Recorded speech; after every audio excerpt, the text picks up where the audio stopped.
So it's important not just that people express their opinion, but also that they're kind of aware of this context of doing with other people, that it's a collective decision, not just something that we are deciding on our own. It's not just about what I think, but also about what we were going to do together. And elections really create this moment where you have the kind of big collective aspect of democracy, where the idea is that like this is a huge undertaking of lots and lots of people, with the idea that there is this kind of dignity to individual contributions and that the big project is made up of. Welcome to the Civic Agora, a podcast from the Stanford Civics Initiative, where we discuss ideas on democracy and citizenship. Hi everyone, welcome to a new episode of the Civic Agora. I'm your host, Javier Mejia, and today I have the great pleasure of being with Emilee Chapman. Emilee is an assistant professor of political science here at Stanford, where she examines the distinctive value of voting in contemporary democratic practice and the ethics of participation.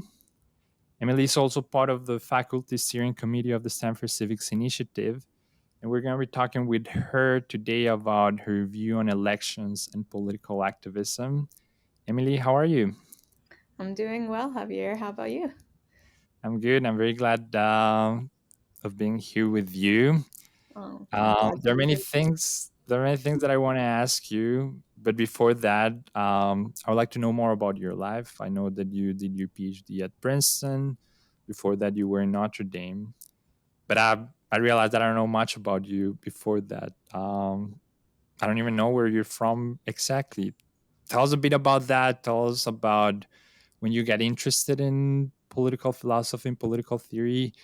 How was that path of becoming the scholar that you are today? Sure. So I grew up in Vicksburg, Mississippi. I was born in Mississippi. Both of my parents grew up there as well. Um, I kind of was always interested in political theory, although I didn't really know it. My dad was a high school government teacher. And so I just grew up having conversations with him about politics. And the conversations were often centered around things like, how do the particular rules that we live by reflect the principles that are supposed to justify them? And I was a big question asker. So I was always talking with my dad about these things. And obviously, growing up in Mississippi, there were many things to question. And I was very aware of the history of Jim Crow in Mississippi, how things had changed, as well as how things needed to continue to change.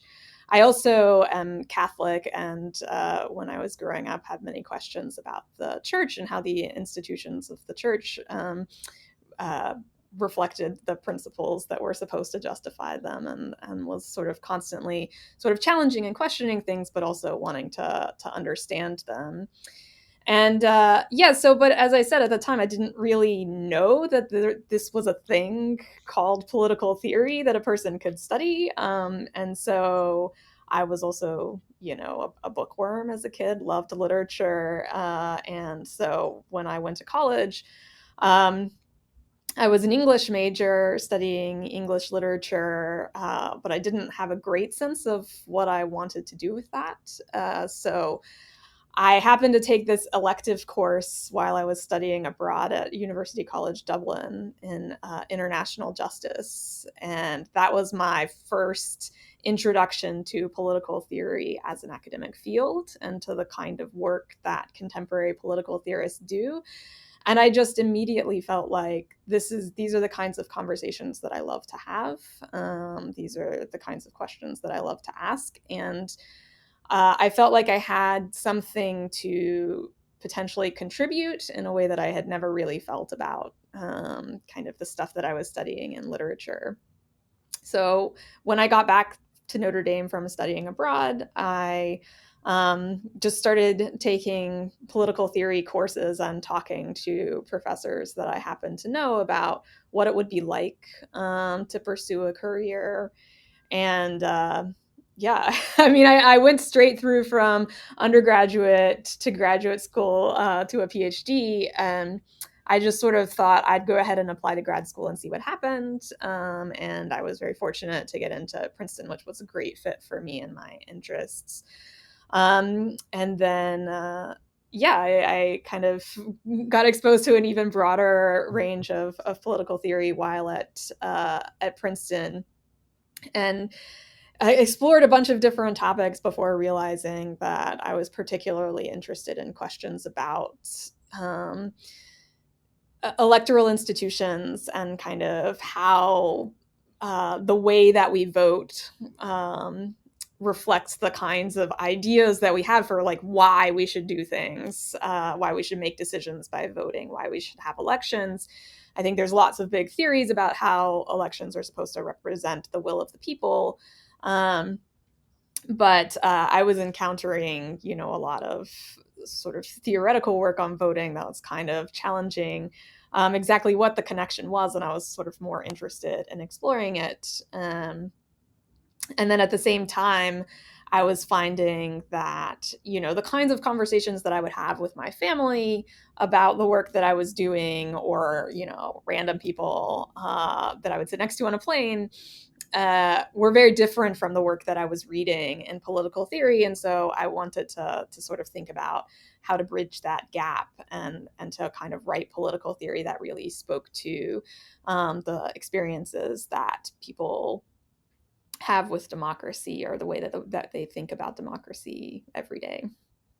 Let me ask you more about that Mm-hmm. experience of interacting with normal people, and by this I mean people just outside academia. Mm-hmm. Um, about like what are how are those conversations about your work? Because in contrast to other scholars that study atoms, or I don't know, Mm-hmm. the space or the galaxy, probably everyone has an opinion about the things that you study, right?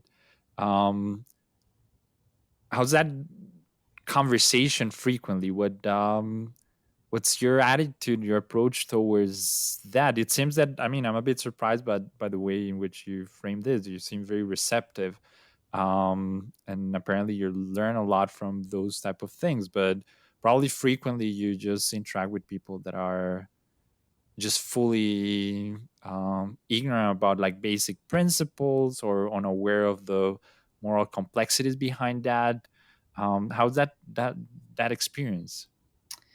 Yeah, I mean, I think that's right. I generally approach these conversations mostly listening. I think there's, I think good justifications behind it. I think the bigger reason, though, is really that I'm conflict averse. And so, especially if it's a conversation with someone that I don't know well and it's not going to be an ongoing thing, then I often will try mostly just to sort of listen and understand what the person says, and then engage, with whatever particular, wherever the sort of conversation is starting there. So a lot of times I think we are starting on, more or less common ground. And I think the sort of most common reaction I get when people ask what I do and I say, oh, I teach, political theory and ethics, then people will say like, oh wow, that sounds really hard, or do those two things go together? And so I'll say things like, yes, it is very hard. But I think a lot of people will respond by sort of saying like, that seems really important.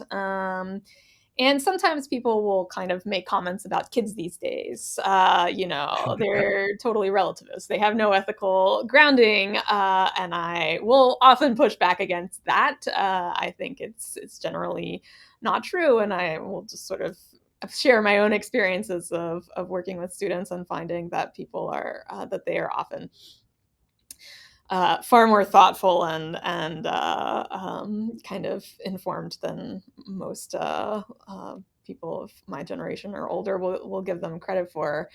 Um, but yeah, so I think that it can go in lots of different directions, and I usually just kind of, I don't try to necessarily steer the conversations in any particular direction, but will try as much as possible to kind of provide my own experience on things when people ask for it.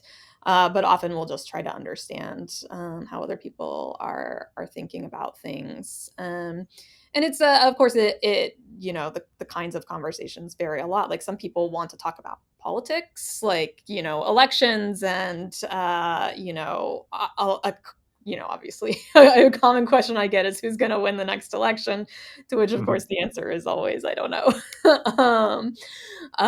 But often I think people will say things like, oh, voting is so important. Why don't young people vote? And I have a few thoughts about that I might offer. But mostly I just kind of would reaffirm that yes, I think voting is very important. And some of why I was driven to write the work on voting that I do is precisely because I would constantly hear this refrain of like, oh, voting is so important, or people talking about elections when I mention politics or democracy.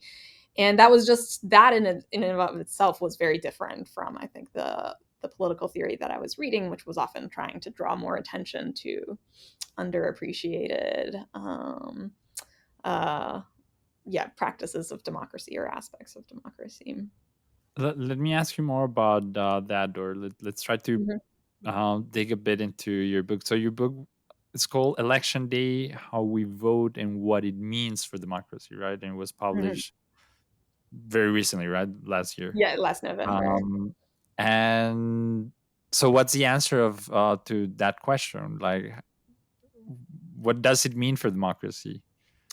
Sure, yeah. So the thing that I try and draw out in the book is that, elections are not just information gathering exercises. I think there's often a way that we think about it as we're just trying to find out about people's preferences or what they think in order to make a decision that's based on that. But actually voting, it definitely includes that aspect, but it's a whole kind of set of social practices and a kind of civic ritual that really kind of creates a rhythm for democracies that are built around these kind of big moments of mass participation. So it's important not just that people express their opinion, but also that they're kind of aware of this context of doing so with other people, that it's a collective decision, not just something that we are deciding on our own. It's not just about kind of what I think, but also about what we were going to do together.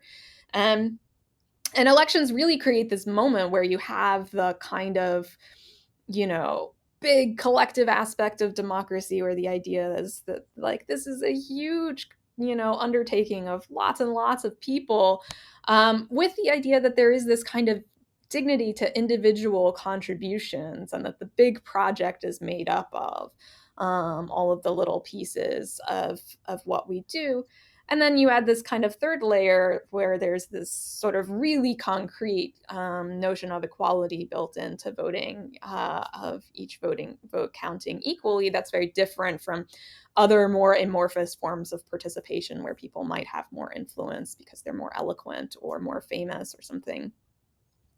And so, I try to draw together, like, what does it mean to have these moments where these three elements of democracy really come together, and that it's, important in its own right as this kind of expression of political equality and sort of the equal agency of citizens.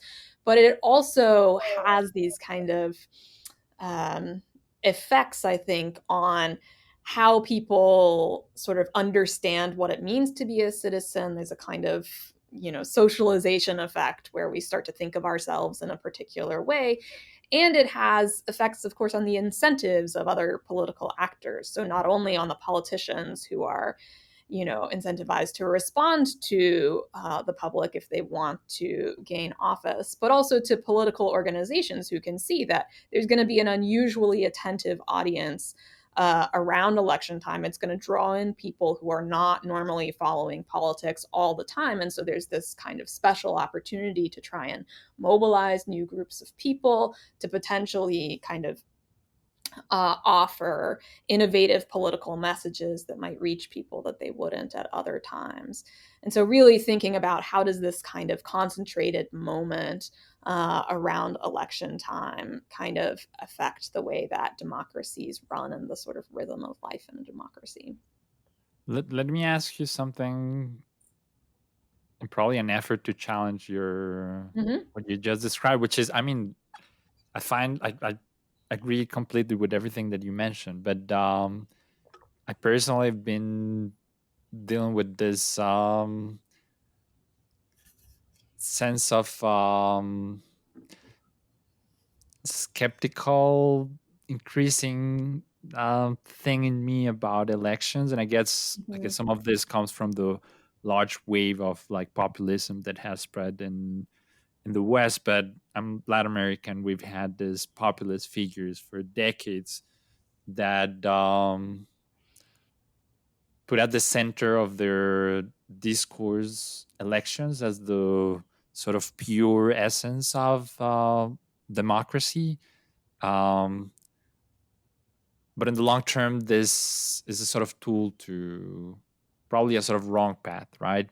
What's Mm-hmm. your take on this sort of dark side or um, weakness of elections in the sense that they could be manipulated? Or I guess under which circumstances do you think that the ritual that you're describing is indeed beneficial for society? What are, I guess, the nuances that you explore when you describe that these are the three big contributions of elections to a functional society?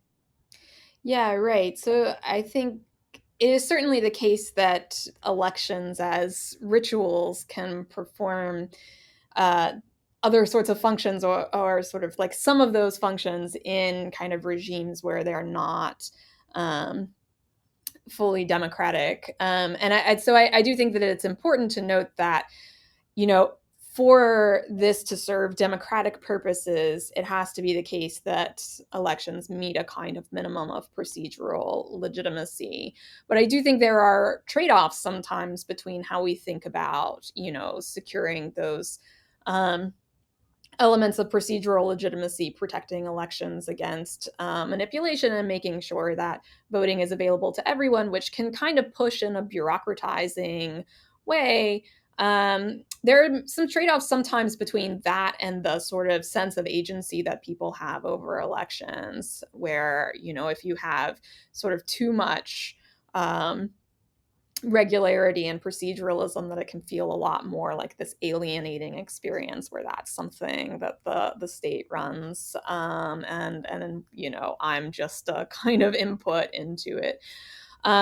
So I do want to kind of note that I think that these are real trade-offs, and something that I sort of talk about in the book is a little bit kind of how to think about navigating them, and just the idea that we're never going to be able to really get rid of them.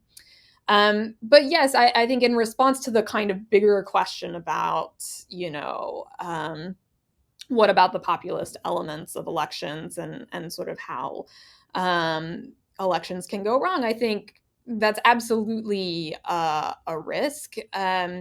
One of the things that I think it's important to highlight about elections is the registration of dissent and disagreement that occurs. So the idea that, the people who voted for the other guy are counted, and those votes stand on the record. And I think we really need to resist narratives that, present the outcomes of elections as reflecting some, kind of natural consensus, or even using the term, I think, the will of the people, I think can be really sort of wrong and misleading. Instead, I think, we say, like, we have this outcome of the election.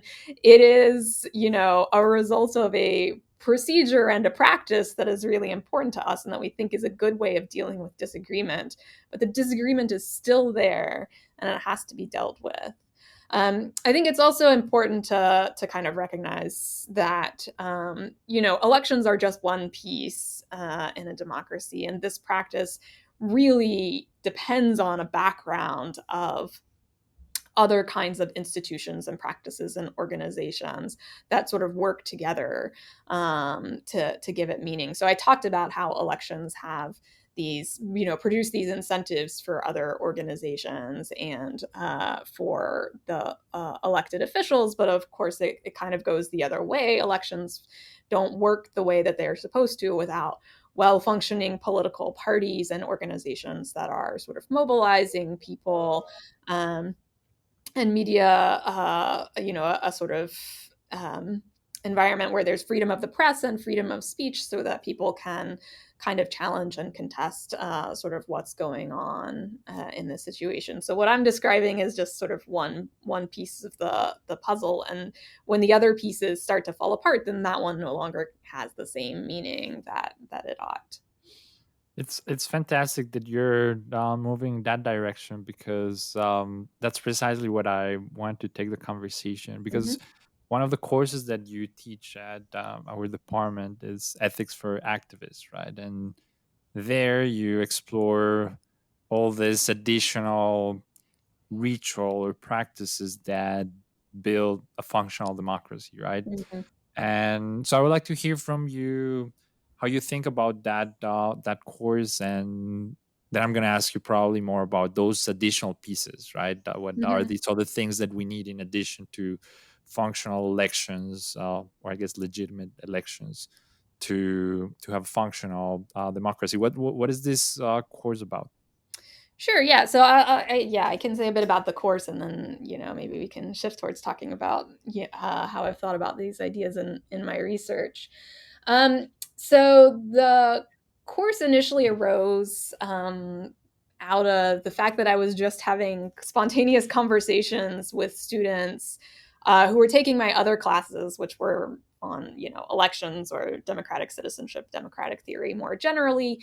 But many of my students had questions about the ethics of their own activist activities, or kind of things that they were seeing in the news. And I was interested in just sort of having a kind of a bigger structure for having these conversations with students, in large part because I didn't, have a good sense of, what had been written or said about this, and had spent most of my time thinking about these kinds of highly institutionalized practices. And I think of activism as being, the kind of other side of the coin, things that are sort of, even though they're impacted by institutions and rules, they're often kind of, what makes activism interesting is precisely that it's often challenging the way things have been done, and sort of innovating and kind of surprising us with new democratic practices. So anyway, so that's to say, like, I didn't feel like I was coming into that class from a position of expertise, but rather it was a kind of structure for me to have interesting conversations with students, as well as to learn about something that I thought I might eventually want to write about. Um, and I did learn a lot. I think that I came into that class maybe thinking, as I had mentioned, some people sometimes do, that the student activists on campus were maybe not super thoughtful, or kind of hadn't, you know, developed a set of principles about kind of how their work intersects with democratic principles. And I found I was quite wrong. Most of my students in that first class were far better read than I was on a lot of these issues. I would assign certain readings, and they would come back and say, well, oh, how does this thing that King, we would read Letter from Birmingham Jail, and they would say, well, okay, well, how does this fit with, these 6 other books by King and sort of other civil rights leaders that I've read? And, like, how does this view develop over time? How is it related to the fact, the kind of relationship with Gandhi and the sort of Indian home rule movement? So out of that, kind of having taught it a couple of times now, I sort of, I'm starting to learn a lot more from kind of both my students' own experiences and the background that they're bringing in, as well as the kind of processes of um, preparing a class where you sort of end up reading pretty widely. And it's been a lot of fun for me. And the class has definitely developed a lot over time as I've, learned more about the kinds of ethical frameworks that activists are bringing to bear that have been developed within movements or that have been kind of pulled into different movements. But it is a sort of interesting class because it's at this, on the one hand, this kind of, there's this interest in this sort of specific subject matter of activism, but it's also an introductory ethics class. And so I generally tell my students when I'm coming in, that's like, I'm learning a lot about activism, but I do have some expertise in sort of, the academic study of ethics and how it's taught. And I'll kind of say, like, I think what's really useful about kind of taking the sort of standard frameworks of academic ethics is that, it sort of forces us to approach these kinds of texts or questions from different perspectives. And so generally, my kind of goal for students in that class is to kind of give them multiple different lenses through which to look at kind of ethical problems, but with the idea that, over time of developing practice of examining ethical questions in depth and sort of challenging maybe their own kind of instinctive or intuitive reactions, that they can come to develop a sort of a source of kind of internal ethical guidance that they find, both allows them to sort of move through the world, but also, kind of challenges them in a way where they are sort of really thinking about and reflecting on what they're doing. Let me ask you more about that, because that's, I mean, it's a Mm-hmm. fascinating issue about how we deal with ethical discussions in a teaching environment, right? Mm-hmm.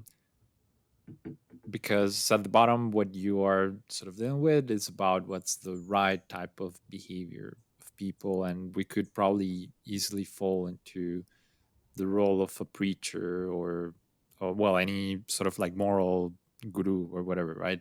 Mm-hmm. um and your approach, which sounds very reasonable, seems to be one which you're just an instrument to expose different set of ideas to students, and they on their own would pick their path, or right. I mean, I'm paraphrasing what I understood from what you said. You're certainly going to describe how I'm doing that wrong, but I guess my issue there is, how do you deal with the perspective of some people that that's not even appropriate, right? That moral discussion should not imply the discussion of every or many different moral stances, but rather committing to one is the right way of thinking about some of these discussions. And how do you navigate that, in particular in an environment where frequently activists have probably arrived with a similar type of setting? So I guess the Mm-hmm. question has two components. One relates to some of the things that you mentioned about what type of students you receive. You seem to describe them as very thoughtful, which Mm-hmm. seems to be my own experience as well. I think our students in general are very smart, thoughtful people. But are you exposed then to some others that, even if they have some ideological priors, that probably struggle with some of this approach that you have to teaching this issue? And then how do you manage that, if that has been the case? Yes. So, um, I would say I haven't gotten a lot of pushback from students on the idea that, um, I shouldn't be teaching multiple ethical frameworks. And I want to be clear that, when I come to students, in my class, that like I am a moral realist to use the kind of academic terms. Like, I think that there are sort of answers to what's right and wrong, and that it's not uh, just the case that everybody can sort of pick their own.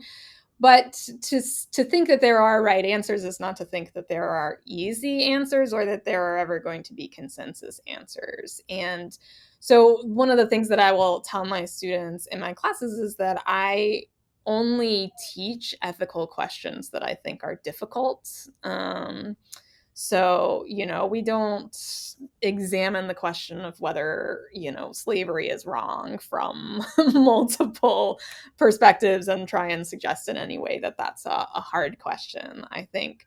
And for the most part, we're not discussing, questions about the ends that activists ought to pursue, but rather how those ends feature into ethical reasoning about how they ought to act, and strategies that are appropriate to pursue, and how competing considerations might factor in.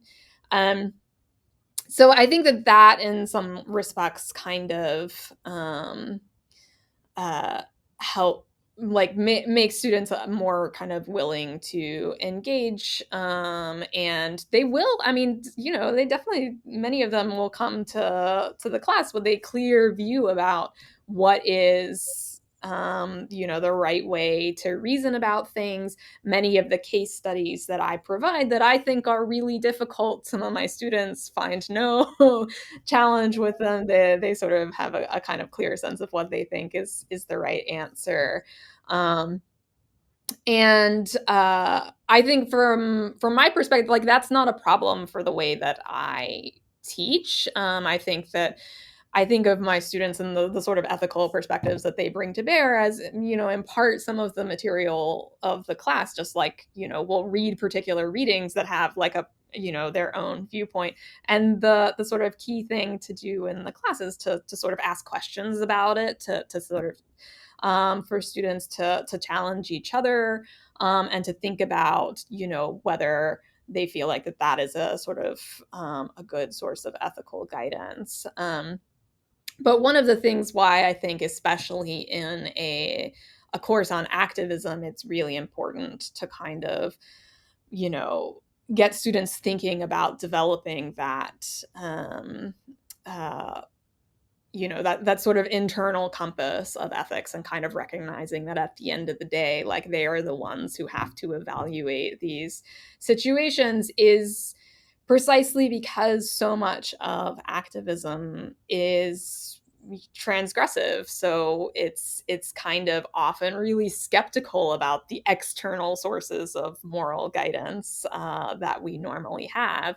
And this is part of what interested me in it so much, is that so much of my work is about, democratic norms and shared practices, and this idea that we have to kind of coordinate on a set of things that we're going to do together despite our disagreement, and that we sort of accept those external norms as guiding our behavior. But obviously they can go wrong, and I think that, most students of democracy will recognize that without some kind of challenge to institutions and sort of social norms and practices, at the very least, democracy is going to get really stagnant, and people will lose their capacity for kind of thinking critically about what it is that we're doing, but also that, I think all of us can recognize injustices in the way that we do things, and the need to kind of challenge them. And I'm optimistic, I like to think that we can kind of make things better, but it does require some challenges. So all this is to say that I think that kind of skepticism about the kind of external sources of guidance, or the kind of rules that we usually use to kind of navigate ethical trade-offs within the world, are not always available to activists as sort of sources of guidance. And so there's a kind of question about, well, where do you go if you don't have these, kind of rules of thumb to kind of help you figure out what to do. And a lot of the class is about thinking, what are the alternatives? So we spend more time in that class talking about virtue ethics than I would in my other classes, and increasingly trying to bring in kind of alternative ethical frameworks from particular movements. But I think that it is a kind of a challenging issue, and it is definitely one that I and my students kind of wrestle with all the time. But I think it's just sort of is reflective of the reality of what it means to be an ethical person. Right. I mean, I can totally relate with like the experience you describe, although you seem to be probably better prepared to deal with those challenges than me with my poor background in economics. Um, but let me take this conversation back to the beginning and your ideas on democracy, and so we had this discussion about elections, and you anticipated that there were many other norms or rituals Mhm. that are crucial in a functional democracy. What are those rituals, and how flexible they are? And I think what I'm having here in mind is, how does democracy fit into the cultural heterogeneity that we have in the world, right? Can any type of society emerge with new rituals that fit into the requirements of the norms that we should have? Or how do you think about that? I guess I don't want to push you in a realm that is not exactly your interest, but how do you think about these additional norms Mhm. beyond elections for having a functional democracy? Sure. Yeah. So I mean, I suppose we could, at the risk of uh asserting a false distinction, maybe kind of like set up a distinction between kind of political institutions and political culture on the one hand, and then like sort of social institutions and social culture on the other, where I think of the latter as including things like um, religion and structures of the family and that sort of thing. So I think a lot of people have thought about that. And some people think that, there is a kind of necessary set of social norms or consensus that has to go with democracy. But that's not really, I don't have a kind of view on that. I've thought much more about the kind of potential institutional diversity for democracy, and questions about like um, you know, uh, what different kinds of systems of party competition can you have? Like, do you need to have uh, a constitutional court or some sort of judicial institution that is sort of able to strike down acts of the legislature, or can you have a kind of more legislative supremacy?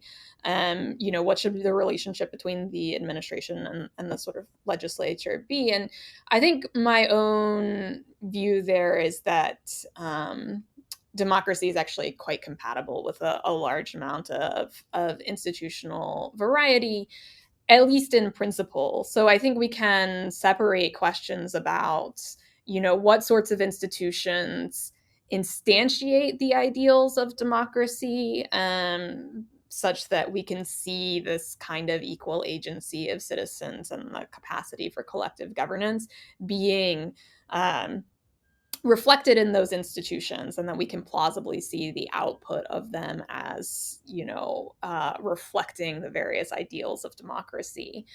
But that's a different question from the question of like, will those institutions be able to do that consistently over time? Like, will they remain stable, or will you start to see individuals who are not necessarily on board with the democratic project kind of being able to exploit problems in the institutions and kind of take advantage of it? So I think that I'm sort of want to say a lot of the kind of institutional variety that we see around the world in terms of how the kind of principles of democracy are realized is in principle compatible with democracy. But that if we want to create stable democracies over time, that we're going to need to think differently and really kind of like leverage that empirical evidence about, what do we see happening over time. And that's a really hard project. And I will say it's mostly not my project. Like sometimes am interested in kind of commenting on it, but I think the division of labor within political science has me mostly thinking about like what are the sort of principles that we might want to see kind of realized in institutions, and what does it mean if we know certain things about how different kinds of institutions or practices interact. But the actual sort of hard work of digging into the data and kind of trying to figure out the causal impacts of different sorts of institutions, I think, is not something that I have as of yet attempted to tackle on my own. The So I think that there was another question in here, though, about what other sorts of rituals or practices I see in democracy or that are important.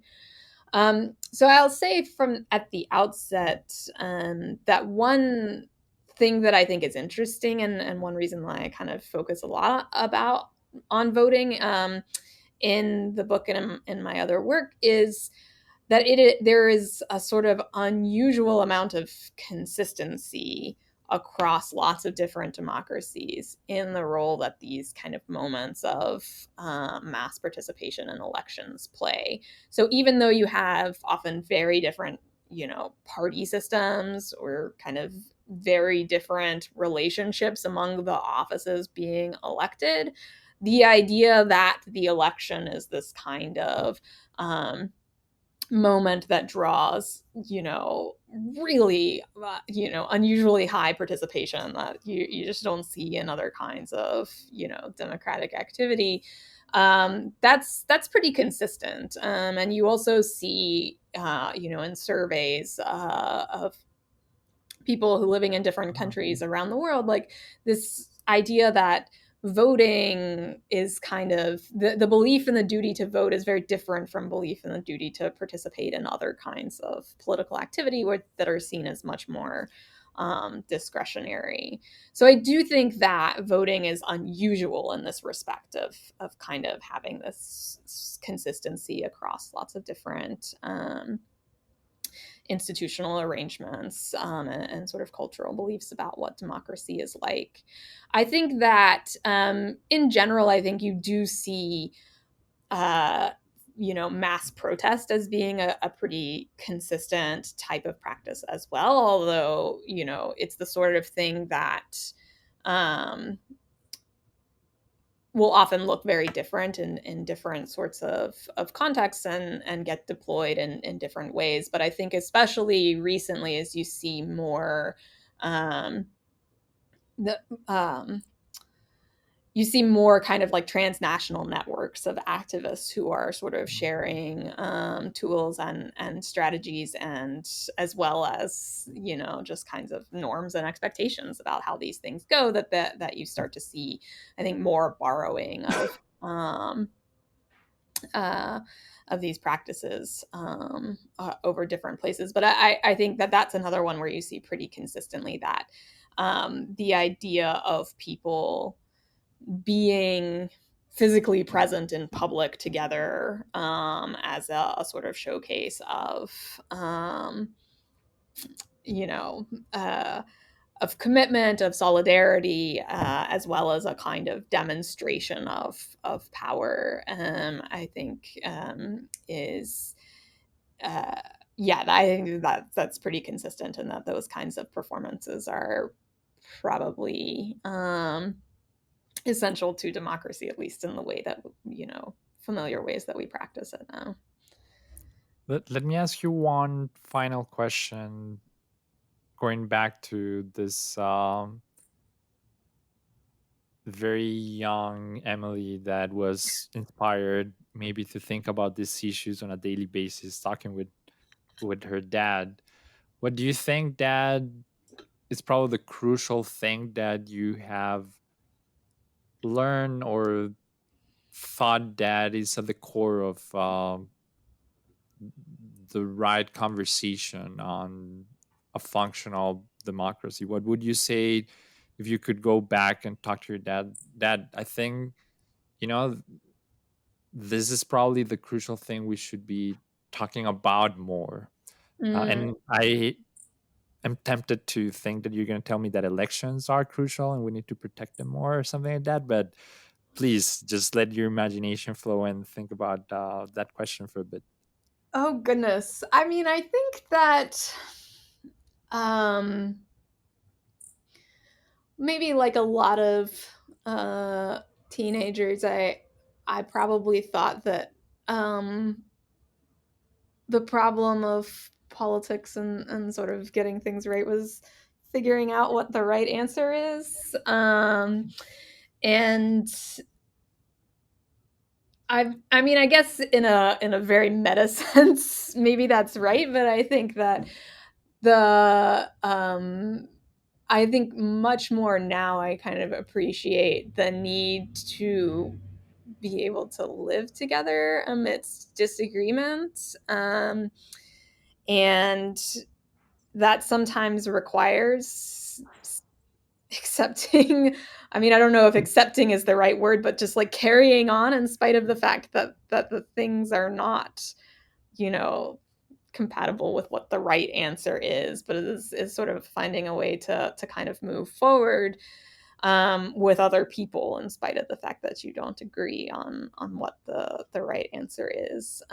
So I think that that's probably the big thing. Certainly, I think I probably didn't appreciate elections and their importance as much as I ought to have, but I think that that's, you know, just one kind of piece of this bigger puzzle about kind of understanding the importance of thinking about politics as living with other people as opposed to constructing a machine with all the right parts.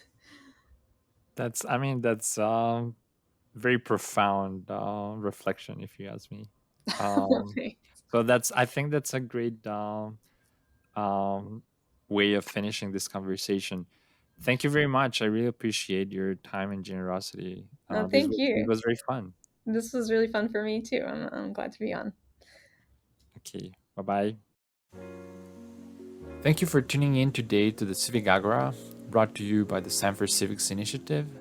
Don't forget to stay connected with us on YouTube and Spotify, where you can discover more podcast episodes and gain access to additional information about the Stanford Civics Initiative. I'm your host, Javier Mejia.